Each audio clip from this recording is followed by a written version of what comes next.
Hey guys, what's up? It's Stricken of Stricken06.com, and thanks for coming back and joining me for the transmission cooler fan install. And today we're going to be doing the electrical wiring part of it.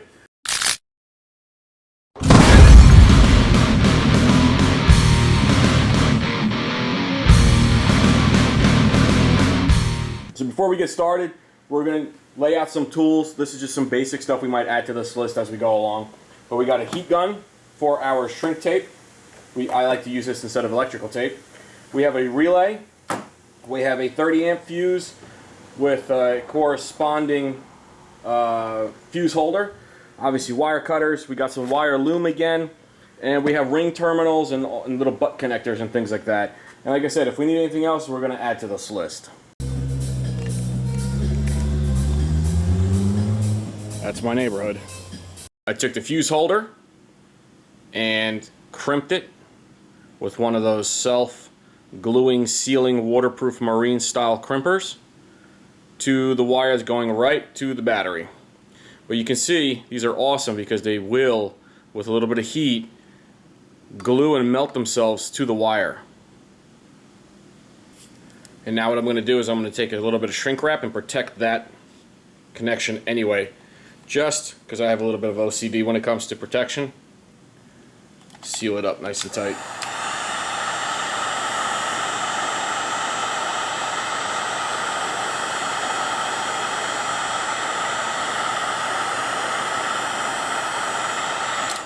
That makes me feel good.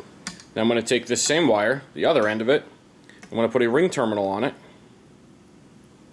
because that's going to go towards the battery, the positive on the battery. I'm going to use my crimper tool, the yellow.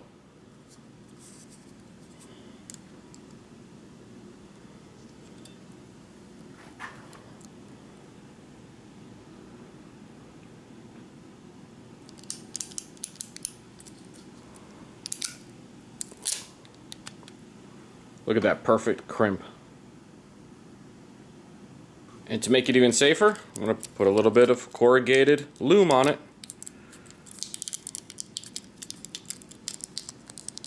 Just like that. And now we have a really safe connection.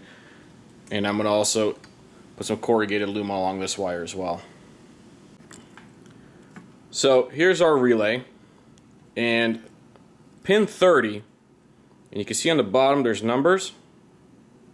So pin 30 will align directly with our yellow wire here, and that's the one that's going to go to the battery. That's the constant hot.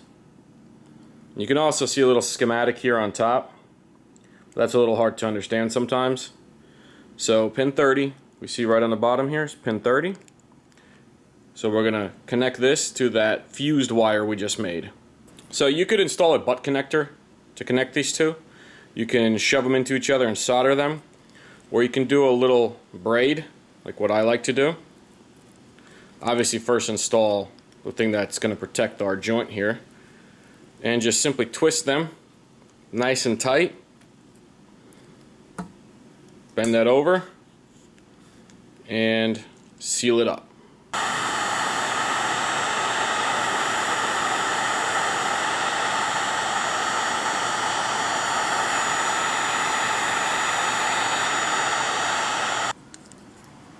I also went ahead and installed some loom along the whole length of the power wire.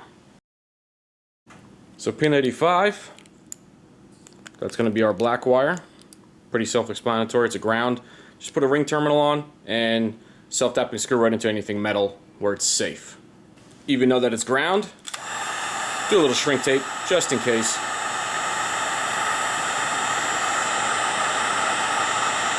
Now since my fuse is not in here yet, double check. That means even if you connect this to the battery, it's not going to supply any power down the line, so it's safe to connect to the battery for right now.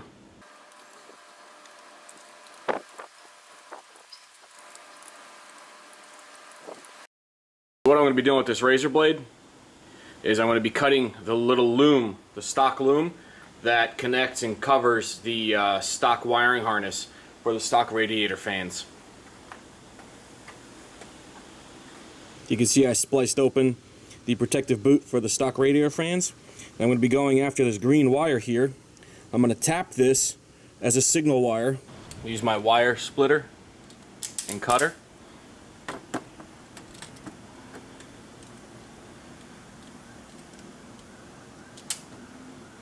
Just like that. See that? Look how clean of a split and easy that was.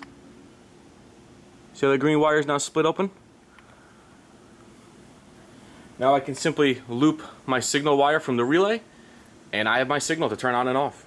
So for the signal wire, you really don't need a lot of current. It takes 1/2 amp, so an extremely thin wire will do just fine.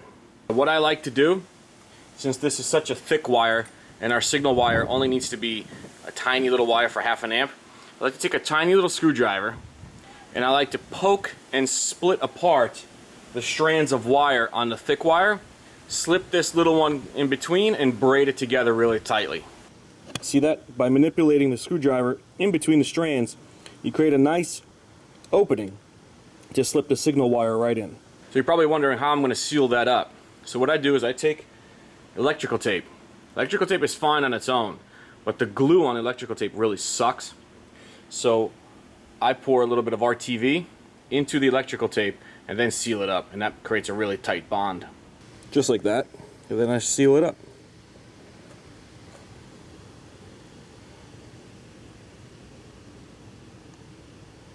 Just mush that RTV around in there. This way the RTV will act as not only a protector as well as the electrical tape, but the glue that binds the electrical tape together. So now that we got our signal wire nicely secured, we're going to protect it with some loom.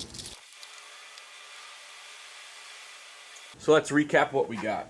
We have a positive and negative coming from the fan. We have a ground here that we're going to also join up with our ground on the fan.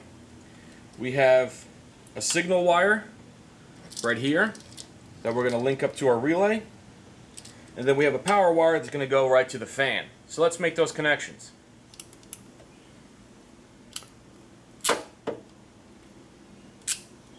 There's the ring terminal for the negative.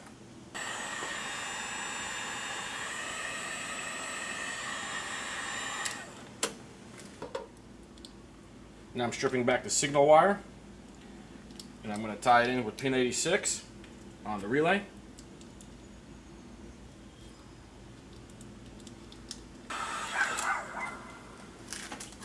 So pin 87 is the actual wire that will go to the device we're trying to power, which is our fan.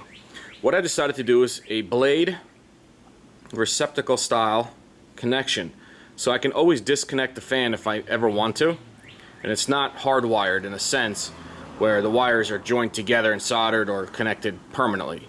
This will allow me to have power to it and then disconnect it if I want to.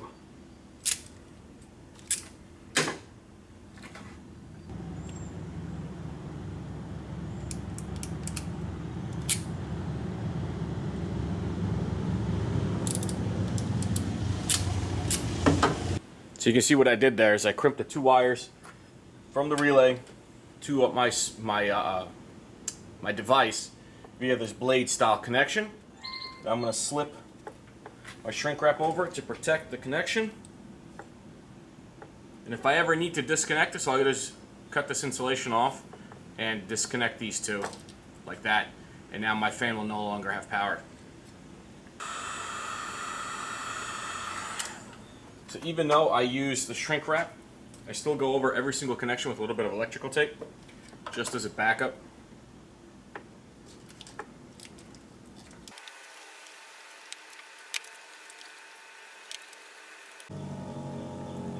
And that noise is my other neighbor. He's got a Ferrari. So we're going to go over everything we have done and accomplished so far before I plug my relay in. So we got pin 86 is going to the signal wire, which is, we tapped into that green one right there. Pin 87 is going to the item I want powered, which is going down in there to the fan. Pin 85 is going directly to ground, anything metal. I still have not grounded that because I'm going to ground it to the back of this. Then we got pin 30 to the battery, pin 30. That's that big yellow one that's going there. That still needs a fuse of its own. So that's pretty much set. So I'm going to plug my relay in to the harness. Like that. Now I'm going to ground it. Alright guys, so we pretty much tidied everything up. We installed a relay. We got the negative wire on the back of the relay right to the chassis. We added loom to everything. We doubled up with electrical tape and zip ties to seal up these loom. We have everything tucked away nicely. The last step is to add the fuse into the fuse holder. So wish me luck. It's in. The waterproof, dustproof cap is on. Let's start the car. So by now you guys know that this is the fan itself right back there. So just watch for those propellers to spin.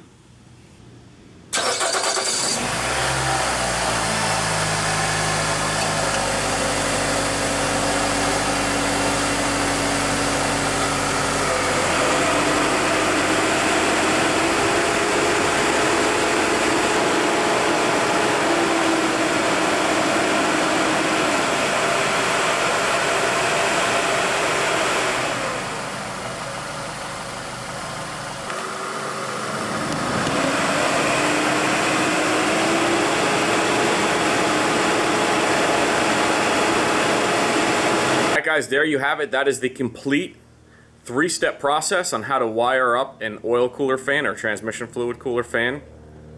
The first step was the actual review of the fan that we ordered. The second video was the oil cooler physical install, and this video is the electrical wiring of it. And the reason why I broke it into 3 parts is because it is actually 3 completely separate videos. There's the review process of the fan, there's the physical installation of it, and then this electrical wiring. You can do that in actually 3 separate days, so you can do it in all one session if you're capable of that.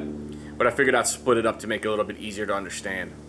Don't forget to visit my website, imstricken06.com. On there I have write-ups on relays, electrical tools, wiring, fuses, everything you need to know in the near future. So thanks guys for watching. It's imstricken06, and I'm out.